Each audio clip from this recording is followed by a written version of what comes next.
wa kana kata Nabi sallallahu alaihi wasallam, wa kana fi Bani Israil rajulun yuqalu lahu Juraij. Di kalangan Bani Israel ada seorang lelaki yang bernama Juraij. Kana yusalli, dia salat. Faja'athu ummuhu fada'athu. Maka ibunya datang dan menyerunya, memanggilnya, "Hai Juraij, wahai Juraij." Dan dia sedang salat. Faqala ujibuha au usalli. Dia bingung apa yang dia lakukan. Saya penuhi panggilan ibuku atau saya lanjutkan salatku? Ya. Faqalat Allahumma la tumitu hatta turiyahu wujuhal mumisat. Ternyata Juraij lanjutkan salatnya. Ibunya marah, ibunya berdoa, "Ya Allah, jangan kau matikan Juraij putraku sampai kau membuat dia melihat wajah-wajah wanita pezina." Sampai kau membuat dia melihat wajah-wajah wanita pezina. Wa kana Juraij fi sauma'atihi, dan Juraij berada di kuilnya, tempat ibadahnya. Ini di Bani Israel dahulu. Fata'arradat lahum ra'atun, maka ada seorang wanita yang merayunya. Wa kalamathu, kemudian wanita tersebut ajak ngobrol dengan mengajak Juraij untuk ngobrol. Fa'aba, dia enggan, tidak mau ngobrol. Fa'atat ra'iyan fa'amkanathu, maka wanita ini pun mendatangi seorang penggembala kambing, kemudian dia membiarkan dirinya untuk dizinai. Fa'amkanathu min nafsiha, agar dia dizinai oleh penggembala tersebut.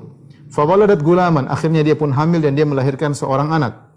Faqalat min Juraij, wanita ini ngaku, ini anak karena saya pernah berzina sama Juraij. Fa'atauhu, maka mereka orang-orang Bani Israel pun datang, mereka marah. Fakasaru sawma'atahu, maka mereka pun menghancurkan kuil tempat ibadahnya. Wa anzaluhu wasabbuhu, mereka pun menurunkan dia dari kuilnya karena kuilnya tempat agak tinggi, kemudian mereka mencaci makinya. Fatawadda'a wa shalla, maka dia pun berwudu dan dia salat. Thumma atal gulam, kemudian datang kepada anak yang baru lahir tersebut. Faqala, dan dia bertanya kepada anak tersebut, "Man abuka ya gulam?" Siapa bapakmu, wahai sang anak? Anak ini ngomong, inilah yang disebut anak ketiga yang ngomong. Qala ar-ra'i, yang bapak saya adalah pengembala. Subhanallah, mereka semua kaget. Qalu nabni sauma'ataka min dhahab. Maukah kami bangunkan kembali kuilmu dari emas? Qala la, enggak, saya enggak mau. Illa min tin, saya ingin seperti yang dulu dari tanah. Wa kanat imra'atu, ini sudah selesai. Ini Juraij. Inilah kisah Juraij yang dibawakan oleh Al-Imam Al-Bukhari dalam sahihnya nomor 3436. Al-Hafidz Ibnu Hajar rahimahullah dalam Fathul Bari menyebutkan riwayat-riwayat yang lain yang berkaitan dengan kisah Juraij, sehingga kita akan mendapatkan gambaran kisahnya secara lebih detail. Di antara riwayat-riwayat tersebut, dari hadis Abu Salamah, kana rajulun fi Bani Israil tajiran. Dahulu di Bani Israel ada seorang yang dia adalah pedagang. Ternyata Juraij ini adalah pedagang dulu. Wa kana yanqusu marratan wa yazidu ukhra. Terkadang dia rugi, terkadang dia untung. Dia berdagang artinya. Faqala ma hadhihi tijaratu ma fi hadhihi tijaratu khair. Tidak ada kebaikan dalam perdagangan ini. La altamisanna tijaratan hiya khair min hadhi. Aku akan mencari jual beli perdagangan yang lebih afdal daripada ini, yaitu dia ingin ibadah. Fabana sauma'atan wa tarahhaba fiha. Maka dia bangun suatu kuil dan dia beribadah di situ. Wa kana yuqalu lahu Juraij. Dikatakan namanya adalah Juraij. Jadi Juraij tadinya berdagang, tapi dia kadang untung, kadang dia rugi. Dia ingin menyendiri, ingin beribadah kepada Allah, maka dia bangunlah kuil, kemudian dia naik ke atas, kemudian dia pun beribadah kepada Allah Subhanahu wa taala. Wallahu alam, seakan-akan di zaman itu banyak terjadi kemungkaran. Nanti kita dapati sebagian orang benci sama Juraij ya. Di Bani Israel ketika itu ya, ada orang-orang yang jahat ya. Kemudian banyak kemungkaran, seakan-akan Juraij ingin menyendiri untuk beribadah kepada Allah Subhanahu wa taala. Tidak bercampur dengan masyarakat. Kita tahu yang terbaik adalah seorang berinteraksi dengan masyarakat. Dalam hadis kata Nabi sallallahu alaihi wasallam, "Al-mu'min alladhi yukhalitun nas wa yasbir ala adahum khairum minal mu'min alladhi la yukhalitun nas wa la yasbir ala adahum." Seorang mukmin yang berinteraksi, bercampur dengan masyarakat dan dia sabar dengan gangguan mereka, itu lebih afdal daripada seorang mukmin yang menyendiri dan tidak sabar dengan gangguan orang. Kalau bisa sabar, berinteraksi dengan masyarakat itu lebih afdal. Itu lebih afdal daripada menyendiri dan tidak sabar dengan masyarakat. Tetapi kalau dalam kondisi di mana fitnah sudah tersebar, ya, kemudian seorang khawatir agamanya rusak gara-gara berinteraksi, maka dia boleh pergi jauh-jauh untuk beribadah kepada Allah Subhanahu wa taala. Dalam satu hadis dalam Sahih Bukhari juga, kata Rasulullah SAW, "Yushiku an yakuna khairu mali rajuli ghanamun yatba'uha fi sya'fil jibal wa mawaqitil qatar yafirru bidinihi minal fitan. Atau kama qala Nabi sallallahu alaihi wasallam. Kata Nabi sallallahu alaihi wasallam, hampir-hampir harta yang terbaik yang dimiliki oleh seorang adalah kambing yang dia bawa, dia gembalakan di puncak-puncak gunung atau di mana tempat turunnya hujan, banyak rerumputan. Dia pergi jauh untuk menyelamatkan agamanya. Yafirru bidinihi minal fitan. Dia lari membawa agamanya agar selamat dari fitnah. Ada kondisi seperti itu, kondisi di mana sudah sangat parah. Kalau kita keluar kita terfitnah, kalau kita berinteraksi agama kita akan rusak, mending kita menyendiri. Tapi kalau kondisi tidak sampai demikian, maka berinteraksi itu lebih baik. Nabi mengajarkan kita bersosial, berinteraksi. Ada gangguan dari orang, sabar. Dalam kesabaran kita menghadapi gangguan tersebut, kita juga dapat pahala. Wallahu alam, apakah kondisi Bani Israel ketika itu lagi rusak-rusaknya sehingga Juraij akhirnya ingin selamat, dia pergi membangun kuil suatu tempat, kemudian dia beribadah kepada Allah di situ. Tapi tadinya dia pedagang, terus dia tinggalkan. Kemudian dia punya ibu. Ya, dia punya ibu, ya. Ja'athu ummuhu, ya. Zahir dari kisah ini, ya, adalah setelah zaman Nabi Isa alaihissalam. Ini dari setelah zaman ini pendapat dari Ibnu Hajar. Ibnu Hajar mengatakan wa dalla dzalika ala annahu kana ba'da Isa bin Maryam wa annahu kana min atba'ihi li'annahum alladhina ibtada'u tarahhub. Kata Ibnu Hajar Al-Asqalani rahimahullah, zahirnya bahwasanya ini Juraij adalah salah seorang yang hidup di zaman setelah Nabi Isa. Dia zahirnya adalah Nasrani karena adanya bid'ah tarahub, yaitu menyendiri kemudian sibuk beribadah meninggalkan dunia, itu adanya di zaman pengikut Nabi Isa, ya. Kemudian dia sibuk beribadah, ja'atu ummuhu, datanglah ibunya. Faja'atu ummu, ibunya datang. Sementara dia sedang beribadah, ya. Wa kanat ummuhu ta'tihi fatunadihi fayushrifu alaihi fayukallimuha. Biasanya ibunya kalau mungkin ibunya rindu lihat Juraij karena Juraij orang soleh. Dia panggil Juraij, maka Juraij keluar dari, menampakkan wajahnya dari kuilnya, kemudian dia ngomong sama ibunya. Tapi dia tidak turun, dia ngomong sama ibunya, kemudian ibunya pergi. Fa'atatu yauman huwa fi musallahu, ya. Kemudian satu hari fi salatihi, ibunya datang, dia sedang salat. Kemudian ibunya berteriak, qalat Juraij, ashrif alayya ukallimka ana ummuk. Dia teriak, wahai Juraij, mana wajahmu? Tampakkan wajahmu, aku ibumu. Seakan-akan ibunya rindu untuk bertemu dengan dia. Tapi Juraij bingung apa yang dia lakukan. Faqala ujibuha aw usalli. Saya sedang salat, saya jawab atau tidak? Atau tidak? Akhirnya dia tidak menjawab ibunya. Dalam riwayat lain mengatakan ummi wa salati. Ya Allah, ibuku atau salatku, pilih mana nih? Ya. Sehingga dua hal bertentangan pada dirinya. Apakah dia jawab ibunya, salatnya dia batalin, atau dia lanjutkan salatnya, ibunya tidak dia jawab, ya. Dalam riwayat yang lain, fasadafatu yusalli fa wada'at yadaha ala hajibiha. Qalat ya Juraij. Ibunya datang, ibunya begini. Seakan-akan dia kepanasan, dia nengok-nengok. Mana anakku? Ya Juraij, dia panggil. Ana ummuk, wa Juraij, saya ibumu. Fakallimni, ngomong dong sama saya. Ya. Disebutkan, ini 3 kali datang. Annaha ja'athu thalatha marrat. 3 kali datang, Juraij enggak jawab. Dia pulang. Ibunya datang kedua kali, ternyata qadarullah Juraij lagi salat lagi. Dia panggil-panggil, ya Juraij, ashrif alayya, ya Juraij, mana wajahmu? Aku ingin ngomong sama aku dong. Juraij bingung juga. Lagi-lagi ibunya pas datang pasti salat. Ummi wa salati. Ya Allah, aku jawab ibuku, salatku aku batalkan, atau aku lanjutkan salat, aku tidak jawab ibuku. Sampai 3 kali berturut-turut, ya. Dalam selalu dia berkata immu wa salati li rabbi, pilih mana? Jawab ibu atau salat untuk Allah Subhanahu wa taala. Akhirnya uthiru salati ala ummi, saya lebih memilih salat daripada menjawab ibuku. Ya. Akhirnya ibunya marah. Ketika ibunya marah, ibunya doakan kejelekan buat Juraij. Allahumma la tumitu hatta turiyahu wujuhal mumisat. Ya Allah, jangan kau wafatkan putraku Juraij sampai kau menjadikan dia melihat wajah-wajah para pezina. sampai kau membuat dia melihat wajah-wajah para pezina. Dalam riwayat yang lain, faghadibat, dia pun marah. Kemudian dia berkata, Allahumma la yamutanna Jurayjun hatta yanzura fi wujuhil mumisat. Ya Allah, jangan sampai sekali-sekali Jurayj meninggal kecuali dia sudah melihat wajah-wajah para pezina. Ini dalil bahwasanya Jurayj tidak pernah lihat wajah pezina. Tapi ibunya jengkel. Ibunya doain agar dia bisa melihat wajah pezina, ya.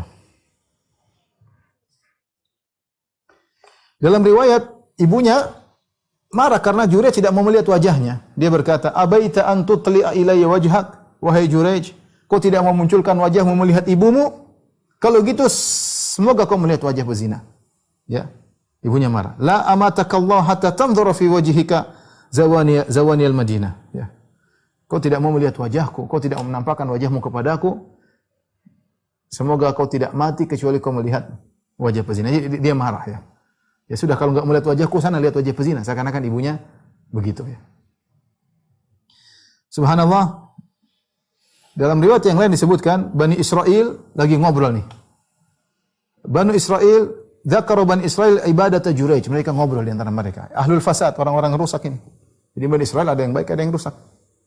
Tidak semua Bani Israel. Bani Israel semuanya. Apa itu Bani Israel? Bani Israel keturunan Nabi Israel. Israel adalah Yakub alaihissalam. Disebut Bani Israel karena mereka keturunan Yakub bin Ishak bin Ibrahim. Keturunan silsilah para nabi. Jadi Yakub bin Ibrahim, Yakub bin Ishak bin Ibrahim. Ya. Yakub inilah Israel. Bani Israel semuanya keturunan Nabi Yakub alaihissalam. Tetapi sebagaimana sering kita sampaikan, bahwasanya Bani Israel ada yang baik, ada yang buruk. Ya. Kata Allah Subhanahu Wa Taala, wa min dzurriyyatihima muhsinun wa zalimun li nafsihi mubin. Ya, kata Allah, dan dari keturunan mereka berdua, keturunan Ibrahim dan Ishak, dari keturunan Ibrahim dan Ishak, ada orang-orang yang baik, muhsin, dan ada orang-orang yang zalim. Demikianlah Bani Israel, ada yang baik, ada yang buruk. Di antara yang baik Jurayj, ada yang buruk. Yang buruk ini, Bani Israel lagi ngumpul, mereka ngobrol nih. Fadzakara Bani Israel ibadata Jurayj. Mereka ngobrol tentang ibadahnya Jurayj. Jurayj terkenal rajin ibadah. Faqala baghiyun minhum, mereka jengkel, mereka ingin Jurayj. Akhirnya ada seorang wanita pezina berkata, "In syi'tum la aftinannahu." Kalau kalian mau, saya akan goda si Jurayj. Mau enggak saya goda si Jurayj? Disebutkan bahwasanya wanita ini, ya, adalah yudrabu biha al-mathal fil jamal, yaitu orang yang sangat cantik, tidak ada yang menyaingi kecantikannya. Super cantik di zaman tersebut. Tapi dia pezina. Pezina dan cantik. Dan dia bilang, kalau kalian mau, saya goda si Jurayj. Ya, saya goda si Jurayj. Ya. Mereka bilang, ini qad syi'na, iya kami ingin goda si Jurayj. Ayo fitnah dia. Fa'atathu fata'aradat lahu, maka dia pun datang kepada Jurayj, maka dia menampakkan dirinya, ngajak ngomong. Falam yaltafit ilaiha, Jurayj enggak mau nengok pun enggak mau. Ngomong enggak mau, nengok pun enggak mau. Tidak bilang silakan ada keperluan, enggak, dia nengok pun enggak mau. Ngomong pun enggak mau, dia jaga pandangannya. Akhirnya putus asa, tidak bisa menggoda Jurayj. Dan wanita ini merasa malu kalau tidak berhasil, apalagi dia terkenal cantik. Masa cantik enggak bisa menggoda Jurayj? Malu dia. Terkenal cantik kok enggak berhasil. Maka dia tidak ingin menunjukkan dia gagal, dia enggak mau. Maka akhirnya dia cari cara. Bagaimana? Fa amkanat nafsaha min ra'in kana yu'wi ghanamahu ila asli sauma'ati Jurayj. Maka di kuil Jurayj ada seorang penggembala kambing yang sering bawa kambingnya dan bernaung di bawah kuilnya Jurayj. Hari itu datang penggembala kambing tersebut, maka wanita ini punya pemikiran, ya sudah saya zina aja sama penggembala kambing ini. Maka dia pun mendatangi penggembala kambing, kemudian dia biarkan dirinya untuk dizinai. Akhirnya dia pun hamil. Ya, ya.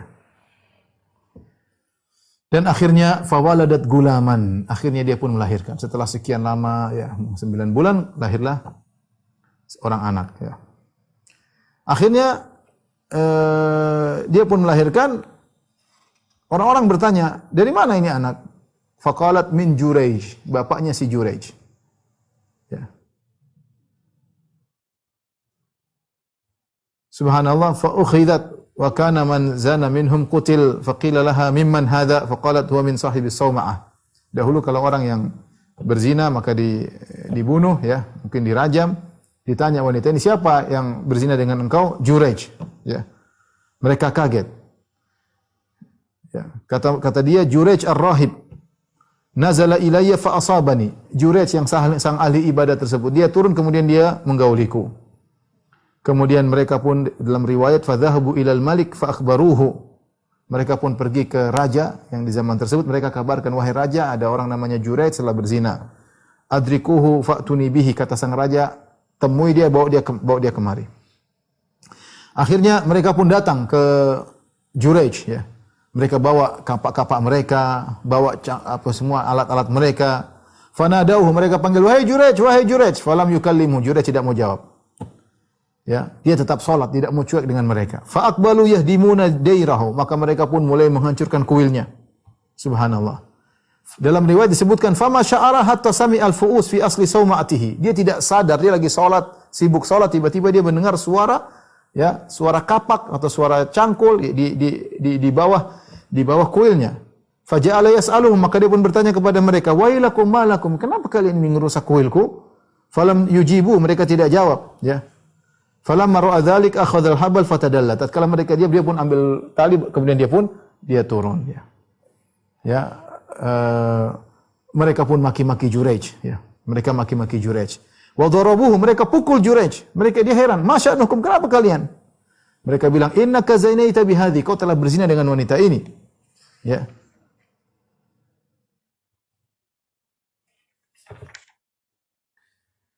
Kemudian disebutkan bahwasanya mereka pun mengambil tali, kemudian mereka taruh tali di lehernya Juraij dan leher wanita tersebut, kemudian wa ja'alu yatufuna bihima finnas, maka mereka mengarak Juraij dan wanita tersebut.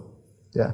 Sampailah mereka datang kepada sang raja. Sang raja berkata, "Wahai hakaya Juraij, celaka engkau Juraij. Kunna naraka khairan nas." Kami mandang kau dulu orang yang paling saleh. Fa ahbalta hadhi, ternyata kau membuat wanita ini hamil. Idhabu bihi faslubuhu, bawa dia dan salib dia. Faja'alu yadribunahu, mereka pun mukul Juraij. Mereka berkata, mura'in tukhadi'un nas bi amalika.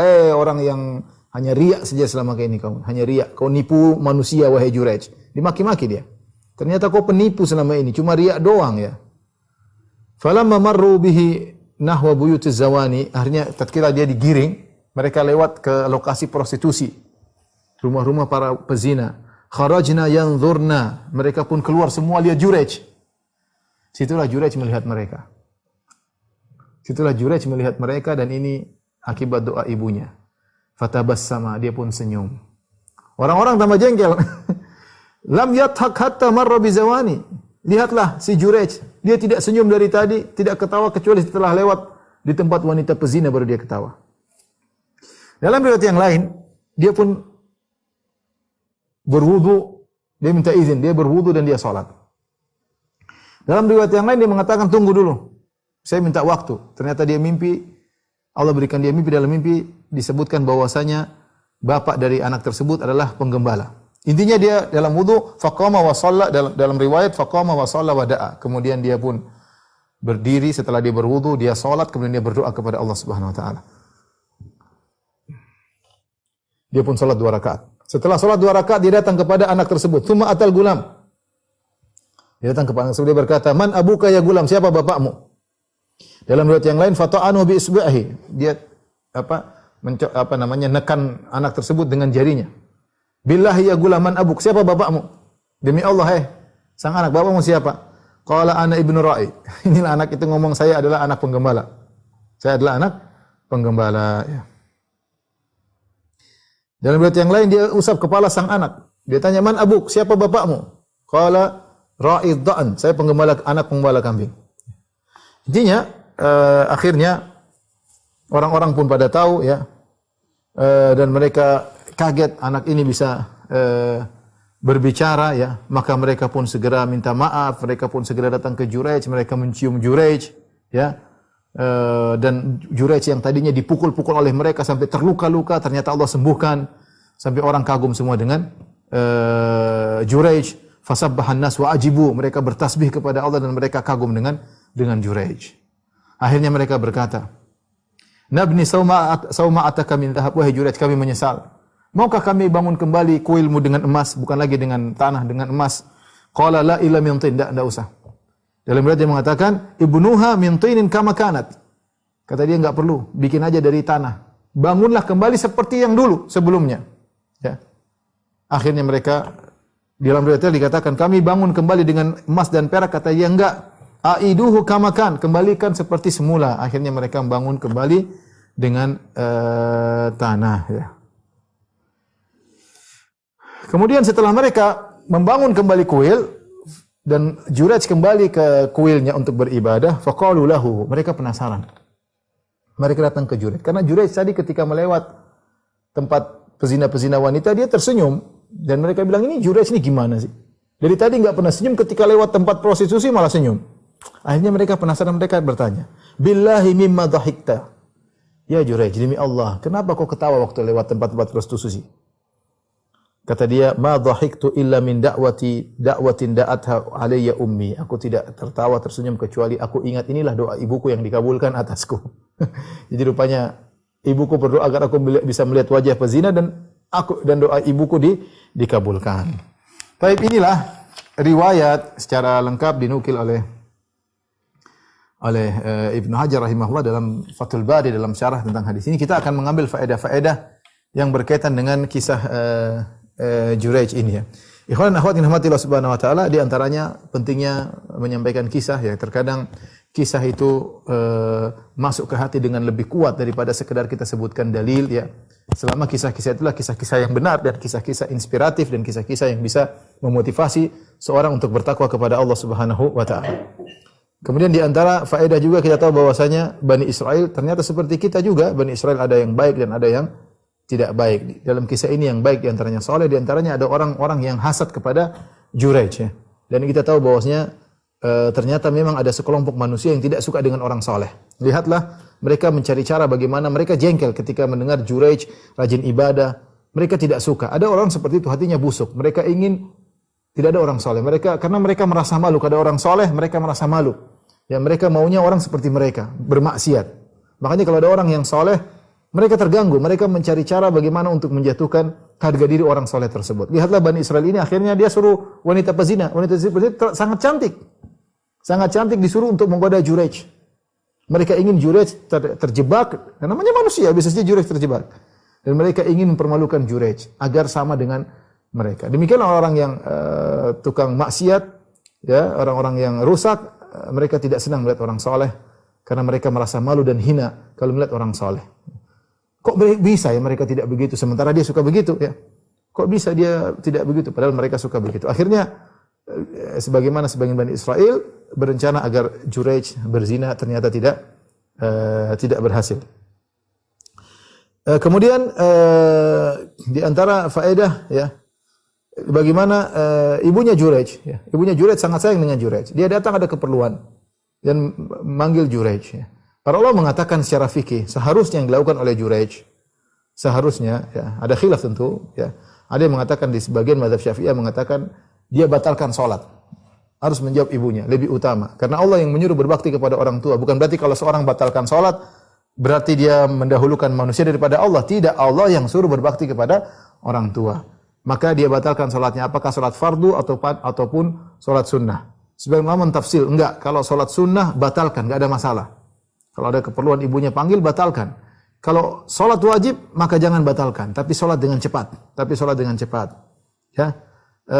Syekh Utsaimin rahimahullah memperinci, dia bilang kalau orang tua adalah model yang bisa diomongin, harusnya Jurayj kemudian bilang sama ibunya setelah salat, mungkin dia tidak jawab, dia lanjutkan salatnya selesai, kemudian datang sama ibunya, "Mak, mohon maaf Mak, tadi saya sedang salat." Mungkin ngerti. Tapi kalau kata Syekh rahimahullah taala, kalau ternyata ibunya model yang tidak ngerti, pokoknya kalau panggil harus datang, maka sebaiknya batalkan salat. Batalkan salat dan jawab penuhi panggilan ibu.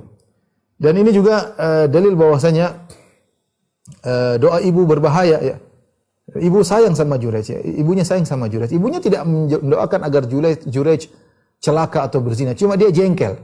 Kenapa Jurayj tidak melihat wajahku? Ya sudah, sana lihat wajah pezina. Dia namanya spontan ketika itu sedang marah. Oleh karena hati-hati ibu-ibu, orang tua secara umum, di antara doa yang tidak ditolak oleh Allah adalah doatul walid ala waladihi. Doa orang tua keburukan untuk anaknya. Ini doa yang tidak ditolak. Maka seorang lagi jengkel, jaga lisannya. Ibunya Jurayj, dia sayang sama Jurayj. Tetapi lagi spontan dia marah. Kamu tidak mau lihat wajah saya, sana lihat wajah pezina. Dan dikabulkan oleh Allah Subhanahu wa taala. Dalam hal ini Jurayj salah. Ya, dia tidak maksum, harusnya dia membatalkan salatnya, memenuhi panggilan ibunya, atau kalau dia salat fardu, dia selesaikan dengan cepat kemudian dia temui ibunya. Tapi dia tidak melakukan hal tersebut, dia tidak menemui ibunya. Kemudian ada khilaf apakah Jurayj adalah seorang nabi atau seorang saleh. Namun yang benar dia bukan seorang nabi, dia bukan seorang nabi. Dan ini dalil bahwasanya seorang kalau di masa rakha, yaitu di masa lapang, dia mengingat Allah Subhanahu wa taala, dia beribadah kepada Allah Subhanahu wa taala, nanti di masa sulit Allah akan bantu dia. Lihatlah Nabi Yunus alaihissalam, kata Allah Subhanahu wa taala, "Falaula annahu kana minal musabbihin la labitha fi batnihi ila yaumi yub'atsun." Kalau bukan Yunus alaihissalam dahulunya suka bertasbih, beribadah kepada Allah, kalau dia tidak demikian, tentu kami akan biarkan dia dalam perut ikan paus sampai hari kiamat. Tetapi kenapa Allah keluarkan Nabi Yunus dari perut ikan paus? Kenapa dia dulu termasuk minal musabbihin, sering bertasbih kepada Allah, sering beribadah kepada Allah Subhanahu wa taala. Nah, kalau kita di masa-masa longgar, di masa-masa lapang, kita sering ingat Allah Subhanahu wa taala, nanti suatu saat kita kejebak dengan kondisi sulit, kita berdoa kepada Allah, maka Allah kabulkan. Lihatlah Jurayj. Jurayj selalu ingat sama Allah Subhanahu wa taala. Ketika dia diuji dengan ujian seperti ini, ya, Allah kabulkan permohonannya sampai ketika dia tanya anak tersebut, "Siapa bapakmu?" Anak tersebut jawab, "Bapakku adalah sang penggembala kambing." Dan ini adalah karomah bagi Jurayj, Kemudian di antara faedah yang kita bisa ambil, bagaimana agungnya ibadah salat bagi orang-orang saleh. Lihatlah Jurayj begitu cinta kepada salat sampai sering didatangi selalu dalam kondisi salat. Didatangi selalu dalam kondisi salat. Dan itulah perkataan Nabi SAW, "Wa ju'ilat qurratu aini fi salat." Allah menjadikan kebahagiaanku pada salat. Kalau Anda menjadi orang yang hobi salat, berbahagialah. Senang salat, senang sujud di hadapan Allah Subhanahu wa taala, senang bermunajat kepada Allah. Itulah ciri orang-orang saleh. Senang bangun malam, senang bermunajat baca Al-Qur'an. Ya, ini adalah ciri-ciri orang-orang saleh. Lihat Jurayj, hobinya salat. Sampai dipanggil ibunya, dia enggak jawab. Dia tidak jawab. Kemudian di antara faedah yang bisa kita ambil, bahaya fitnah wanita. Fitnah wanita, ya. Lihatlah di mana Bani Israel yang orang-orang buruk itu ketika ingin menfitnah Jurayj, mereka tidak fitnah Jurayj dari sisi harta, dari sisi jabatan, tapi mereka fitnah dari sisi wanita. Ada wanita pezina, suruh godain Jurayj. Dan Nabi pernah berkata, "Fattaqud dunya wattaqun nisa, fa inna awwala fitnati Bani Israel kanat fin nisa." Waspadalah kalian daripada dunia dan waspadalah dari wanita. Sungguhnya fitnah pertama kali menimpa Bani Israel adalah fitnah wanita. Dan Rasulullah SAW pernah bersabda, "Ma taraktu ba'di fitnatan adharra ala rijal minan nisa." Aku tidak pernah meninggalkan fitnah yang paling berbahaya menimpa laki seperti fitnah wanita. Syaitan tahu bahwasanya perangkap atau jerat yang paling ampuh untuk menjerat lelaki adalah wanita. Ini bukan wanita sembarang, ini wanita yudrabu bihal masal fil jamal. Ini wanita yang sangat cantik jelita. Kalau orang bilang wanita cantik, wanita ini tidak ada yang menandingi kecantikannya di zaman tersebut. Inilah wanita yang digunakan iblis untuk menggoda Jurayj. Tapi bagaimana cara Jurayj selamat? Jurayj lam yaltafit ilaiha, tidak mau nengok sama sekali. Lelaki lemah di hadapan wanita. Sekali dia tengok, dia akan tergoda. Apalagi kalau dia ulang tengokannya, dia kedua kali, ketiga kali dia akan lemas, dia akan jatuh imannya. Oleh karena jadi antara Jurayj agar selamat, lam yaltafit ilaiha, tidak tengok dan tidak mau ngomong. Dia tidak mau sama sekali. Padahal wanita tersebut sudah menawarkan dirinya, sudah menampakkan dirinya, Jurayj tidak mau lihat sama sekali. Itu cara untuk selamat. Di zaman ini kalau Anda ingin selamat dari fitnah wanita, jangan lihat. Kalau Anda lihat, apalagi Anda bersendirian, Anda tidak akan selamat. Siapa laki-laki yang mudah selamat dari fitnah wanita? Ya. Wanita fitnah terbesar kata Nabi SAW bagi para lelaki. Caranya jangan dilihat-lihat. Lihat yang halal, lihat istri, ya. Jangan lihat yang haram. Kemudian di antara faedah dalam kisah ini bahwasanya ternyata Jurayj salat, ya. Allah Subhanahu wa taala berfirman, "Wasta'inu bis sabri was salat." Jadikanlah sabar dan salat menjadi penolongmu. Disebutkan Jurayj fatawaddoa faqama wa shalla. Dia pun berwudu, kemudian dia berdiri, kemudian dia salat. Dari sini kita tahu bahwasanya wudu adalah syariat bukan khusus cuma umat Islam. Ternyata orang-orang terdahulu juga ada wudunya. Dan Ibnu Hajar menyebutkan dalam hadis yang lain juga kisah Ibrahim alaihissalam ketika jalan di Mesir, Sarah diambil istrinya. Diambil oleh raja yang zalim. Apa yang dilakukan oleh Ibrahim? Ibrahim alaihissalam tawadda, dia berwudu kemudian dia salat. Berdoa agar Allah menyelamatkan Sarah, ya, agar Allah menyelamatkan Sarah. Jadi wudu bukan syariat khusus umat Islam. Tetapi yang menjadi kekhususan umat Islam adalah gurran muhajjalina min atharil wudu. Itu keluar cahaya dari tubuh mereka karena bekas wudu. Umat-umat lain berwudu tapi tidak keluar cahaya. Makanya ketika Nabi ditanya, "Ya Rasulullah, pada hari kiamat manusia banyak. Bagaimana kau mengenal kami umat-umatmu ya Rasulullah?" Manusia banyak, ada umat ini, umat ini, umat ini. Manusia banyak sekali. Nabi mengatakan, "Inna ummati yud'auna yaumal qiyamati gurran muhajjalina min atharil wudu." Sungguhnya umatku akan dipanggil pada hari kiamat dengan wajah berseri-seri, bercahaya, tangan bercahaya, kaki bercahaya karena bekas wudu.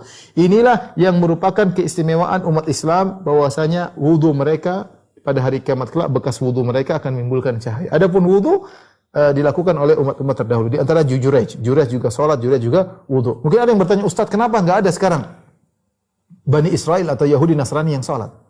Ya, enggak ada. Kita bilang dulu pernah ada. Makanya Allah sebutkan, fa khalafa min ba'dihim khalfun adaa'us salata wa taba'us syahawati fasawfa yalqawna ghayya.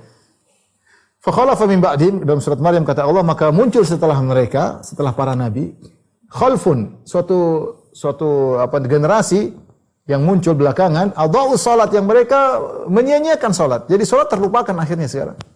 Saya enggak tahu Yahudi, tapi Nasara enggak ada salat. Enggak ada salat, datang kemudian duduk, kemudian bernyanyi atau berdoa. Tidak ada salat. Padahal dahulu para nabi salat. Nabi Musa salat, Nabi Isa salat, Nabi Isa sujud, ya. Jureij juga salat, ya. Kemudian dia berdoa, setelah dia salat dia berdoa kepada Allah Subhanahu wa taala. Ini juga pentingnya berbakti kepada orang tua. Berbakti kepada orang tua. Keutamaan menjawab panggilan orang tua. "Ya Bu, ya Abi," jawab. Bahkan kamu sedang salat, batalkan salatmu. Kalau sedang salat Abi panggil Nak atau Ibu panggil Nak, jawab, "Ya Bu," batalkan salat. Kalau ibu mengerti, kita lagi panggil, kita enggak apa-apa, ibu lagi salat, atau kita takbir Allahu Akbar, ibu kedengar, "Oh, anakku lagi salat." Dia ngerti. Tapi kalau dia enggak ngerti, "Ayo sini nak, batalin salat." Kata Syekh Utsaimin, kalau orang tua ngerti, apakah dengan kita angkat suara Allahu Akbar, Sami Allah liman hamidah, dia dengar, "Oh, anak saya lagi salat." Ya, atau nanti kita selesai salat kita datang, "Afwan Mami, afwan Papi, tadi saya sedang salat." Kalau orang tuanya model orang tua yang ngerti, enggak usah batalin salat. Tapi kalau orang tuanya model yang tidak ngerti, batalkan salat. Ini menunjukkan memenuhi panggilan orang tua adalah ibadah yang agung. Bahkan salat dibatalkan demi untuk menjawab panggilan orang tua. Maka saya ingatkan kepada kita pribadi, kepada orang-orang yang orang tuanya masih hidup, ya, hendaknya segera memenuhi panggilan orang tua. Orang tua panggil, datang, jangan lama-lama. Anak sekarang-kadang dipanggil lagi main game, lagi telepon, sebentar, jangan kita berhentiin. Salat tadi suruh batalin. Panggilan orang tua, "Ya Mi, ada apa Mi?" Ya. Ibadah kepada Allah Subhanahu wa taala. Ya, kita ingin dapat pahala yang banyak, di antaranya berbakti kepada orang tua. Bukan orang tua panggil kita tuh, nanti aja, nanti panggil ke rumahnya, nanti besok, lusa, minggu depan, bulan depan enggak datang-datang.